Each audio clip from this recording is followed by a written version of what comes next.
주님의 말씀입니다.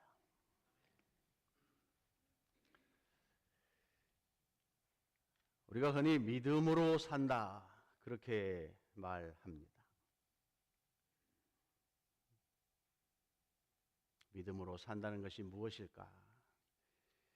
히브리서 11장에 보면 믿음이 없이는 하나님을 기쁘시게 하지 못하나니 하나님께 나아가는 자는 반드시 그가 계신 것과 또한 그가 자기를 찾는 자들에게 상 주시는 이이심을 믿어야 한다 그렇게 말씀하고 있습니다.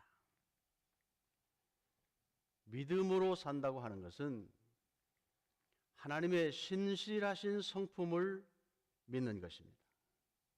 그 하나님을 신뢰하는 것입니다. 하나님의 판단을 의식하는 것입니다. 하나님을 경험적으로 배우고 하나님과의 관계를 돈독하게 하는 일입니다.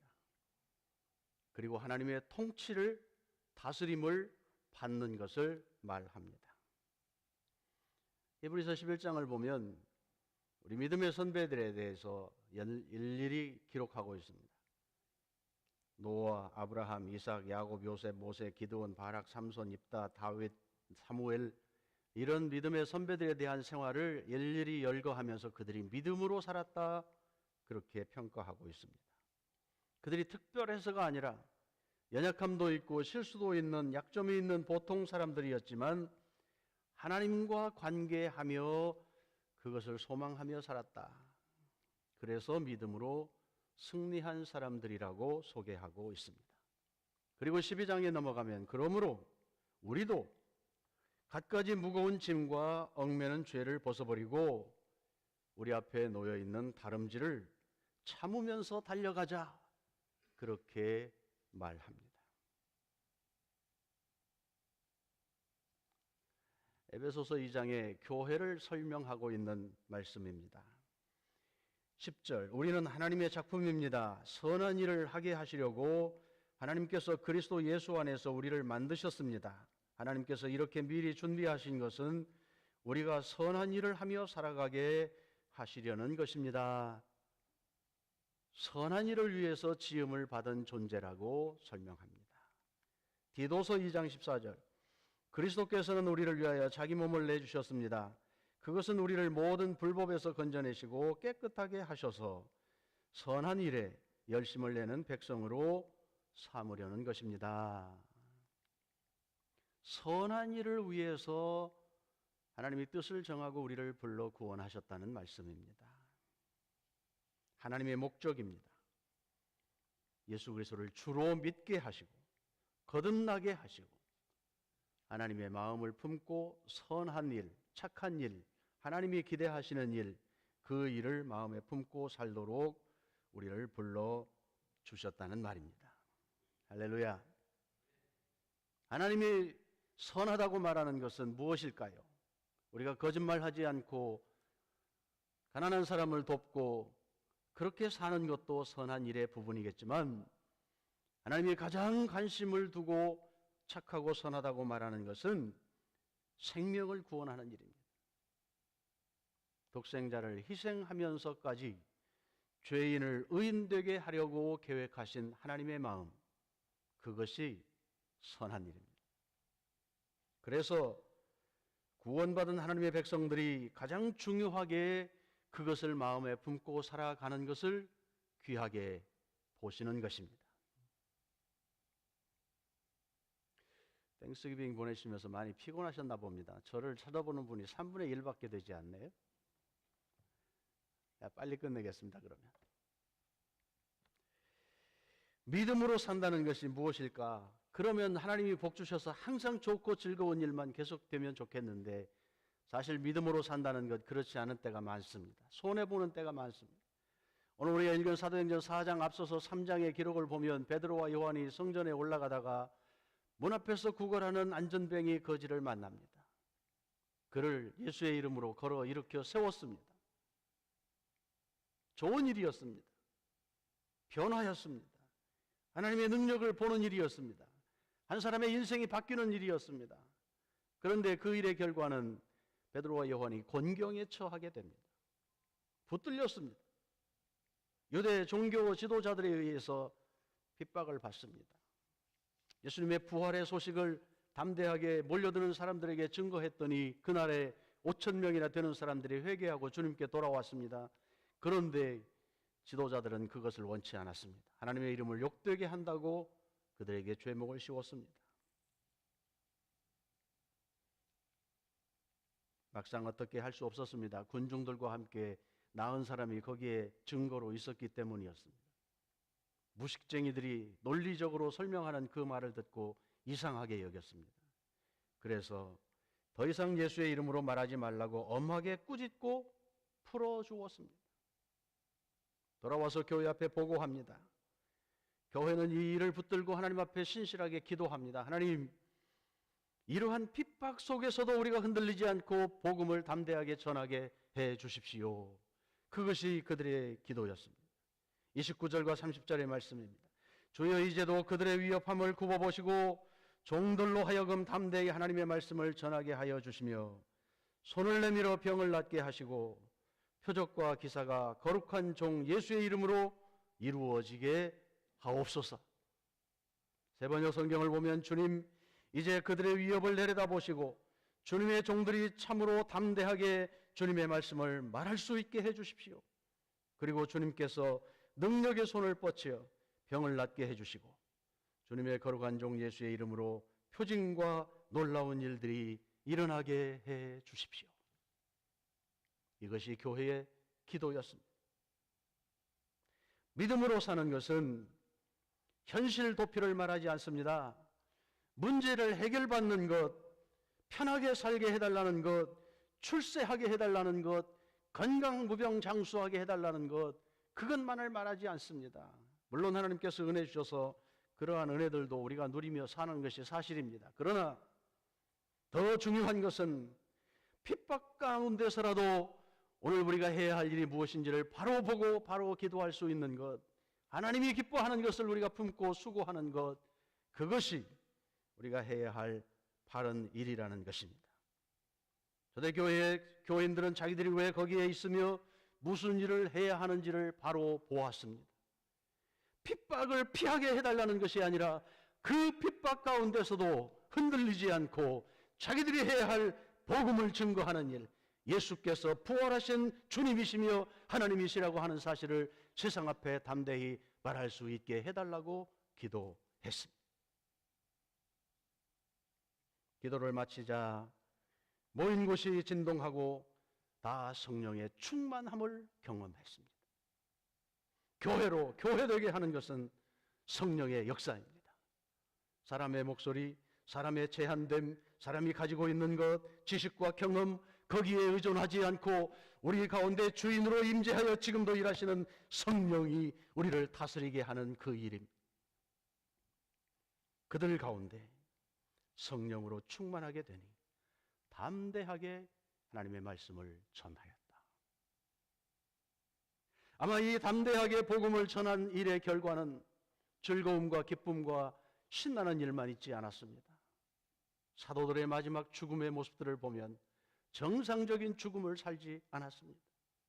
핍박당하고 십자가에 거꾸로 매달리고 몸이 찢기고 불에 타여 죽고 우리가 말하기도 참혹한 죽음을 겪으면서도 그래도 이 복음이 생명이며 우리가 해야 할 일은 그것을 증거하는 일이라고 그렇게 살았습니다. 오늘 우리가 이곳에 모인 것은 하나님을 예배하기 위해서입니다. 하나님에 대하여 배우기 위해서입니다. 그 하나님이 나의 주인이라는 것을 공개적으로 증명하기 위해서입니다. 그리고 내가 그 하나님의 통치를 받고 살 것을 다짐하기 위해서입니다. 단순히 우리의 문제를 해결해 달라고 기도하는 것, 단순히 우리의 자녀들이 잘되게 해달라고 주님 앞에 내세우는 것, 그것만을 위한 것은 아닐 것입니다. 우리의 목적은 하나님입니다. 내가 고백하는 것처럼 그 하나님이 나의 생명의 주님이라고 고백하는 것처럼 우리의 삶도 그렇게 살아보려고 구조 조정하고 생각을 조정하고 시간을 조정하고 우리의 한계를 내어놓고 주님의 도움을 구하는 이 예배 가운데 우리가 있는 것입니다. 우리가 경험하는 이 모든 것들의 결국은 열매는 우리 안에서 일하시는 하나님을 자랑하는 것입니다. 그 하나님이 나의 생명의 주님이라는 것을 증명하는 일입니다.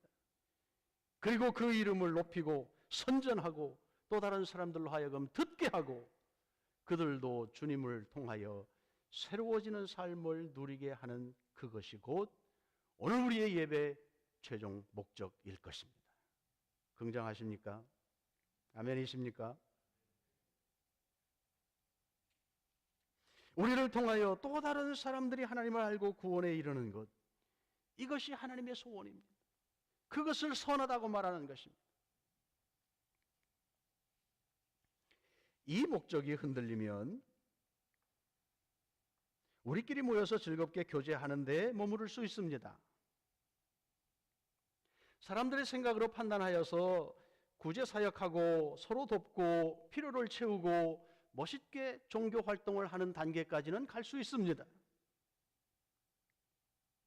오늘 우리가 아프고 병들고 문제에 부딪혀서 내 힘으로 해결할 수 없는 그 일들을 하나님 도와달라고 부르짖어 기도하는 단계까지 갈 수 있습니다. 그러나 하나님의 소원을 나의 소원으로 품고 살아가는 데에는 한계가 있습니다. 그래서 우리가 모일 때마다 성령의 도움을 구하는 것입니다. 우리의 이해하는 부분, 우리의 지식, 우리의 경험, 그 한계를 넘어 오늘 이 시대에도 여전히 우리를 통하여 하나님이 일하시는 그 하나님의 일을 우리도 보게 하시고 품게 하시고 우리의 한계 너머에 성령께서 주시는 능력으로 이 일들을 감당하기를 소원하게 하는 것, 그것이 우리의 기도 제목인 것입니다. 지난 주간에 우리 교회 리더들이 모여서 내년도 교회 살림을 논의했습니다. 일을 하다 보니 우리의 수입이 제한되어 있어서 하고 싶은 일들은 많지만 할 수 없는 안타까움이 표면적으로 드러났습니다. 예산만 많이 세워봐야 결산하고 나면 또 마이너스일 텐데 어떻게 할까 많이들 걱정했습니다. 그래서 가능한 범위 내에서 우리가 일할 수 있는 계획들을 충실하게 세웠습니다. 2주 후면 여러분에게 발표하고 여러분의 추인을 받게 될 것입니다. 교회가 왜 여기에 존재해야 할까? 왜 예산의 30%나 되는 많은 돈을 담임 목사에게 쏟아 부어야 할까? 저는 그 돈 받는 것이 상당히 부담스럽습니다. 인원도 들지 않고 목사가 별로 능력이 없는 것 같아서 참 죄송합니다. 이게 슈퍼맨 같으면 좀 신나게 목회를 하면 좋을 텐데 요즘 뭐 시대가 시대인 만큼 그렇지도 못하고, 왜 우리 교회가 이곳에서 함께 존재해야 하는가 하는 이유를 다시 묻습니다. 그저 해오던 일이니까 해야 하고, 그저 예배 안 할 수 없으니 우리가 모여야 하고, 그저 교회가 살림이 돌아가야 하니 있는 것 가지고 이렇게 저렇게 해보아야 하는가 하는 근본적인 질문을 하게 됩니다. 하나님이 정말 우리에게 복음을 전하라고 사명을 주셨는가? 우리 후배들과 이웃들에게 복음을 전하고 가르치는 일이 정말 우리가 해야 할 일인가? 내가 금식하고 배고프면서도 내 자녀들에게 이 생명의 말씀을 물려주는 것이 교회가 해야 할 일인가? 하는 근본적인 질문입니다. 영어를 쓰는 자녀들이 교회 생활을 하지 못하는 것이 안타까워서 EM 사역자를 둡시다. 언제부터 기도했습니다. 문제는 돈입니다. 3만 불, 최소한 3만 불의 예산은 있어야 영어 사역자를 모실 수 있겠습니다. 아이고 목사님 어떻게 합니까? 지금 우리 살림하는 것도 마이너스인데 3만 불을 또 어디서 구해냅니까? 결국 우리는 그 일을 추진하지 못하고 내려놓았습니다. 어느 분은 그렇게 말합니다. 영어가 필요한 아이들 영어 교회로 보내지요. 왜 우리가 꼭 그거 일을 해야 합니까? 그럴 수도 있습니다. 그러면 우리는 한국말만 쓰는 어른들만 모여서 예배 드리게 되는 그러한 일을 맡게 될 것입니다. 그래도 우리가 갈 길이 그 길이라면 그렇게 가야 하지요. 그런데 돈에 묶여서 우리가 가야 할 방향을 수정해야 된다는 것은 슬픈 일입니다. 하나님이 그 일이 우리에게 주시는 일이라는 것을 붙들면 믿음으로 발을 내디뎌야 합니다. 그래야 돈도 따라오는 것입니다. 저는 그거를 다시 한번 여러분에게 말씀드리고 싶어요. 교회의 일은 하나님 우리 교회를 통해서 무슨 일을 하기를 원하는지를 먼저 묻고 그것을 품고 계획을 추진하고 없는 것 가능하게 하시는 하나님의 손을 붙들고 일을 할 때 하나님이 역사하시는 것입니다. 그것이 믿음입니다. 주어진 것만 가지고 일하려고 하면 현상 유지밖에 못합니다. 아니요, 현상 유지는 퇴보하는 것입니다. 이 연말에 새해를 계획하면서 정말 우리 교회가 이곳에서 해야 할 일이 무엇일까? 왜 나는 이 교회의 일원이 되었을까? 무엇이 우리의 필요이며 기도일까? 수많은 교회들 중에 하나님께서는 우리 교회를 통하여 어떤 일을 감당하기를 원하실까? 이러한 근본적인 질문을 우리 한 사람 한 사람들이 새롭게 해야 합니다. 그래야 협력의 의미가 있고 이 공동체의 일원이 된 보람이 있게 될 것입니다.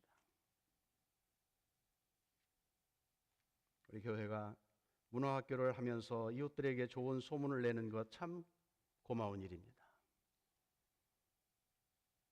우리 교회 인원으로 등록하는 사람들이 눈에 보이지 않아서 그거 뭐 하나 그런 생각을 하시는 분이 혹 있는지도 몰라요. 그러나 교회가 또 다른 사람들에 대한 관심을 가지고 있다고 하는 것 보여주는 좋은 길이 됩니다. 우리가 할 수 있는 최선의 길이라고 생각합니다. 이 일들을 통하여 우리 이웃들이 복을 누리게 되는 것뿐 아니라 그 만남 속에 예수 그리스도가 생명의 주님 되심을 우리의 삶을 통하여, 우리의 사랑을 통하여, 우리의 표현을 통하여 함께 나누어지게 되는 즐거움이 있게 되기를 함께 기도합시다. 화났어요? 우리 후배들에게 좀 좋은 환경에서 말씀을 가르칠 수 있으면 좋겠어요. 그저 1년에 겨우 500불 예산 세워놓고 활동비라고 명목은 지어놓았는데 사실 일하는 사람들은 그 돈 안 쓰려고 노력하거든요. 왜? 써봐야 또 마이너스 될 테니까. 그러니 마음 놓고 무슨 행사를 진행하기도 사실은 어려워요. 이게 우리의 현실입니다. 그러나 우리가 기도하는 것은 그 있는 것 가지고 감사하며 어떻게 복음을 더 후배들에게 잘 가르칠 수 있을까? 이러한 마음이 우리 공동체 안에 더 활발하게 나누어질 수 있으면 좋겠습니다. 지난 감사절 연휴 동안 리뉴 집회를 통해서 말씀을 듣고 기도하고 결단하는 좋은 복된 시간을 보냈습니다. 우리 교회 5명의 청년들과 함께 우리 내외가 함께 그 집회를 처음부터 끝까지 참석하면서 하나님의 말씀에 능력이 있다는 것을 다시 경험합니다. 말씀을 통하여 우리의 마음이 새롭게 되고 기도하고 자신의 삶을 하나님께 드리는 그러한 거룩한 헌신의 모습을 지켜보았습니다. 이 지역에 550명이 넘는 젊은이들이 함께 모여서 하나님 나라를 꿈꾸고 믿음으로 살아보겠다고 몸부림하는 그 모습이 얼마나 아름다운지 몰랐습니다. 믿음은 말씀을 듣는 데서부터 시작합니다. 하나님의 말씀에 능력이 있기 때문에 그렇습니다. 그 말씀 속에서 오늘 이 환경 속에 우리에게 말씀하시는 하나님을 만나는 것입니다. 그래서 시간을 내어 말씀을 읽고 듣고 묵상하는 것입니다. 우리의 마음과 생각, 어떻게 하면 하나님을 찾아볼 수 있을까? 그 하나님에게 마음을 내어드리는 것, 이것이 우리 편에서의 노력입니다. 믿음의 행위입니다.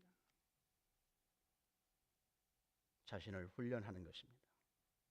우리가 얼마나 연약한 존재인지를 스스로 알기 때문입니다. 믿음으로 산다는 것은 그러므로 하나님이 누구인가, 어떤 분인가를 개인적으로 혹은 경험적으로 배우는 것입니다. 머리로, 책으로 배우는 일부터 시작하여 이제는 우리의 마음이 하나님께 향하여 열리고 뜨거워지고 손과 발이 움직이게 하는 하나님 때문에 우리가 존재하는 그 관계 안에 들어가는 것, 이것이 믿음으로 산다, 그렇게 말할 수 있을 것입니다. 애굽에서 나와서 가나안 땅에 들어가는 이스라엘의 그 여정을 우리가 살펴보면 우리의 믿음 생활의 방향을 찾아볼 수 있습니다. 자기 욕심대로 살지 않고 하나님이 기뻐하는 바대로 산다는 것은 무엇을 말하는 것인가를 순간순간을 배울 수 있습니다. 그들이 불평하고 불만하다가 어려움을 맞습니다. 고통 가운데서 회개합니다. 하나님은 그들을 다시 회복시켜 주십니다. 살 길을 제시해 주십니다. 이게 은혜입니다. 완벽하지 않습니다. 또 넘어집니다. 일련의 훈련 과정처럼 그 과정을 통하여 하나님을 경험하게 하십니다. 우리 평생의 삶을 돌아보아도 우리가 한 번 예수 믿었다고 완전해지지 않았습니다. 수많은 과정 속에 넘어짐과 일어섬의 반복을 통하여 오늘 이곳까지 왔습니다. 앞으로도 하나님께서 우리를 그렇게 단련하여 정금같이 빛나는 존재로 만들어 가실 것을 믿습니다. 문제는 여기에 있습니다. 하나님이 우리에게 언제든지 그렇게 문을 열어놓고 기다리는 것 같지만 사실 어느 때인가 그 문이 닫히는 때가 있다는 것입니다. 가나안을 약속으로 받았지만 그 1세대들은 평생을 광야에서 보내며 다 죽을 때까지 하나님이 기다리셨습니다. 신세대들에게만 그 약속이 현실로 돌아왔습니다. 하나님 우리의 약속은 분명합니다. 예수 믿고 영생의 약속이 보장되어 있습니다. 그런데 그것이 실질적으로 우리의 삶에서 적용되게 할 때에는 나의 책임이 있습니다. 선택이 필요합니다. 결단이 필요합니다. 내 편에서 하나님의 손을 잡으려고 하는 노력이 있어야 합니다. 자연히 되어지지 않습니다. 세상이 우리를 그냥 두지 않습니다. 믿음으로 사는 것은 그러므로 내 자신과 싸우며 세상과 싸우는 영적 싸움의 순간순간이 승리롭게 진행될 때에만 가능한 일입니다. 무책임하거나 무지하거나 게으르거나 내일로 미루는 곳에서는 결코 영적 승리를 맛볼 수가 없습니다. 그러다가 어느 날 문이 닫혀버린다면, 그러다가 어느 날 시간이 다 되어버린다면 혹 우리에게도 그 약속된 것이 나의 손에 들어오지 않을 수 있다는 가능성이 있기에 그래서 두렵습니다. 그래서 늘 말씀 앞에 우리를 내세우는 것입니다. 그래서 하나님의 은혜를 구하는 것입니다. 그래서 이 교회 공동체가 필요한 것입니다. 말씀에 귀 기울이는 일, 하나님의 마음을 알기 위해 기도하는 일, 모든 상황에서 하나님이 나의 주권자라고 인정하는 일, 우리가 함께 더 노력해야 할 일상적인 일인지도 모릅니다. 사랑하는 성도 여러분, 11월 마지막 주일입니다. 다음 주면 1년을 결산하는 날입니다. 곧 또 새해가 될 것입니다. 새 마음을 가져볼 것입니다. 지난 1월에 결심했던 내용들을 우리가 한번 돌아보며 주님 앞에서 얼마나 많은 결산을 할 수 있을 것인가, 내가 주님을 닮아 성숙해졌는가, 믿음의 삶에 진전이 있는가, 사랑하며 살아가는 사람들과의 관계에 정말 복된 것들이 많이 나누어졌는가 한번 결산하며 믿음으로 산다고 하는 그것을 점검해 보는 시간들이 될 수 있기를 원합니다. 기도합시다. 하나님 아버지, 우리가 아직 죄인 되었을 때에 하나님께서 예수 그리스도를 십자가에서 못 박아 희생하게 하시고 우리를 다시 살게 하는 길을 내시어 하나님이 우리를 그렇게 사랑하신다는 것을 보여주셨습니다. 시간이 되어 우리가 그 사실을 나를 위한 하나님의 것으로 믿고 고백하고 하나님의 백성의 이 무리 가운데 하나가 되어 오늘까지 살아왔습니다. 하나님 사랑합니다. 믿음으로 살기를 작정합니다. 하나님을 기쁘게 하기 원합니다. 수고했습니다. 때로는 즐거움도 있었고 하나님의 능력을 경험하기도 했습니다. 때로는 넘어져 좌절하기도 하고 하나님의 손이 어디 있는지 보이지 않을 때도 있었습니다. 그러나 하나님은 신실하게 우리 가운데 하나님으로 계셨고 우리의 주인으로 일하셨습니다. 오늘 우리가 이곳에 있는 것 감사합니다.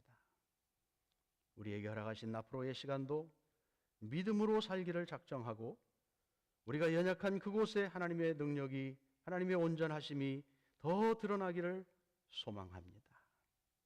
하나님의 이름이 우리의 생활에 달려있기 때문입니다. 하나님 아버지, 이 연말에 우리가 다시 우리의 마음을 추스리며 주님의 은혜를 구합니다. 우리의 열매, 우리의 행위 거기에 의존하지 않고 주님이 우리 안에 계시며 일하는 것을 믿음으로 고백하고 다시 일어섭니다. 주님을 뒤따르겠습니다.